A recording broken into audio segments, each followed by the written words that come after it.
Hey everybody, welcome back to Fernsby. Today is an exciting day. As you can see right here behind me in the apiary, we've got 3 new hives. We've got Jade the second and Topaz the second, and then we're going to have Amethyst. So we're going to have 6 hives in total at the moment.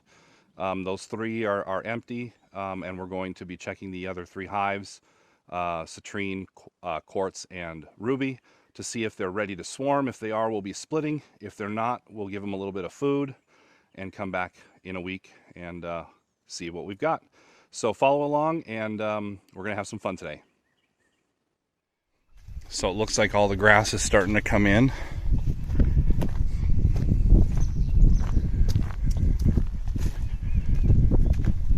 Which is good.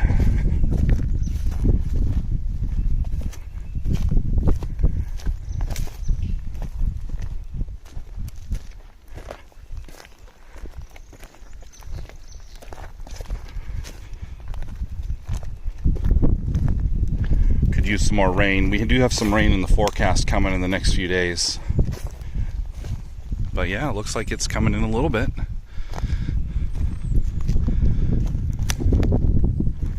Especially down in the lower, down in the floodplain down there, you can see it's starting to come in real nice. And the elderberries are looking real sharp.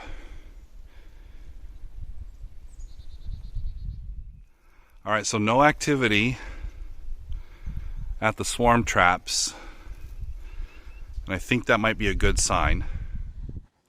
All right, we thought we would go over the smoker, how to get it started.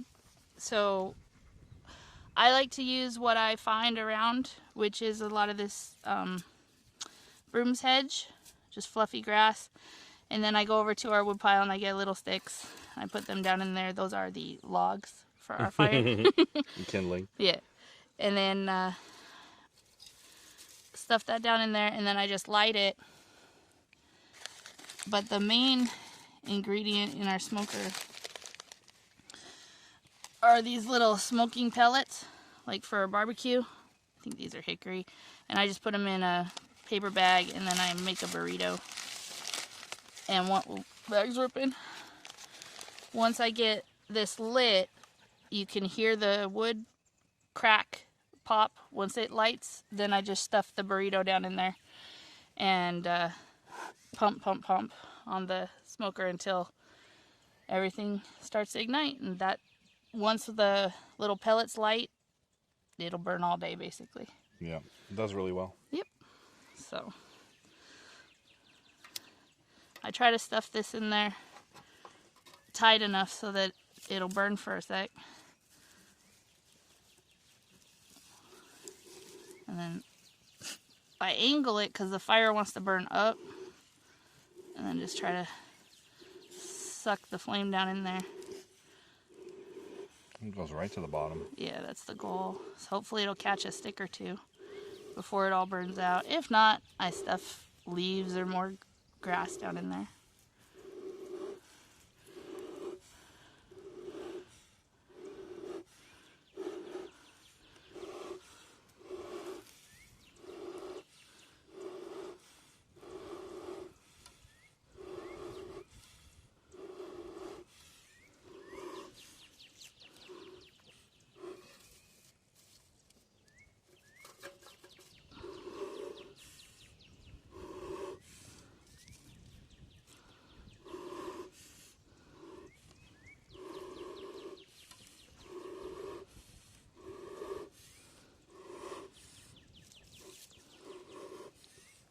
You can hear the flames catching a little.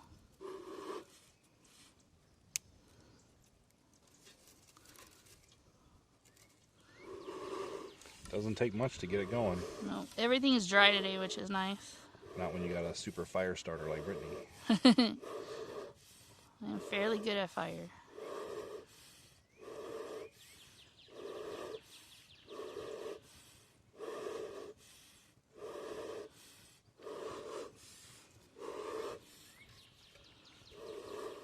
Okay, we're rolling. Alright, so there's flames down in the bottom. I heard the sticks catching a second ago, so just gonna put, whoops, my burrito down stuff it in. And then just pump it.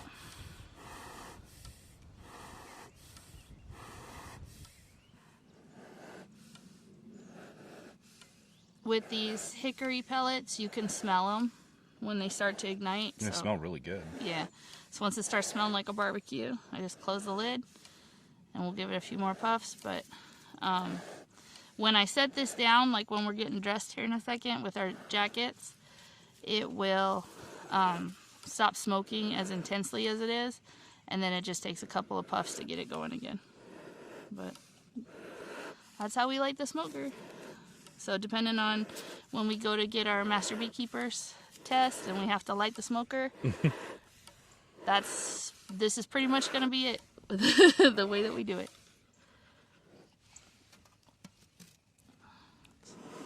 That's it.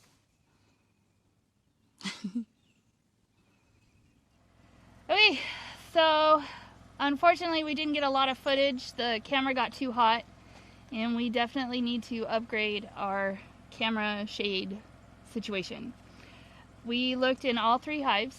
In Citrine's hive, we saw 1 swarm cell on 1 frame that had a larva in it, but it was not capped yet. Just the 1.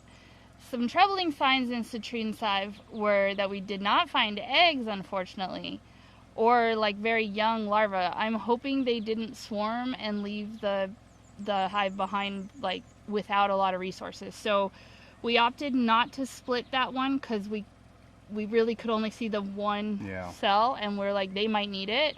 So we just left that one. In Quartz's hive, it was a different situation. We saw eggs and all stages of larva, uncapped brood, capped brood, and many swarm cells that were just about to be capped, and like 2 that were already capped. So we went ahead and split that one since we saw eggs that were freshly laid. We knew the queen was still in today. So we went ahead and took all the swarm cells, a lot of the brood, and some egg frames, and then supply frames for the very edges. And we basically created a new hive into jade. Into jade. So that has a population of bees that's about the same as a nuke right now, but with more room inside. So we're hoping that Quartz will realize that they don't have queen cells anymore, and they will either make new ones and start that process over, or decide not to swarm at all. That'd be better. Right. And in Ruby, we saw a lot of drone brood and some eggs, a lot of eggs, and a lot of good brood. Yes. But no swarm cells. No swarm cells. We saw the beginnings of 1 queen cup, which was like, oh, we're bored, let's do this.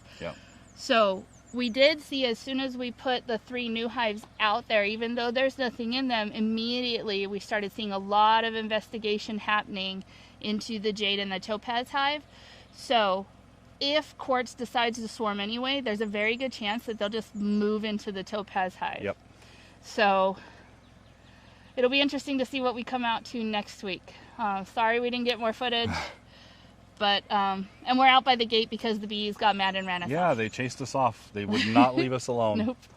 I think Lombard got stung a few times. Lombard did get stung a few times, but that's what happens. He's okay. He's a trooper. All right, like, share, subscribe, follow along, and comment below. Let us know what you think we should have done. And or if you'd have done something different or the same. And have a great week. We'll see you next time. Peace. Bye.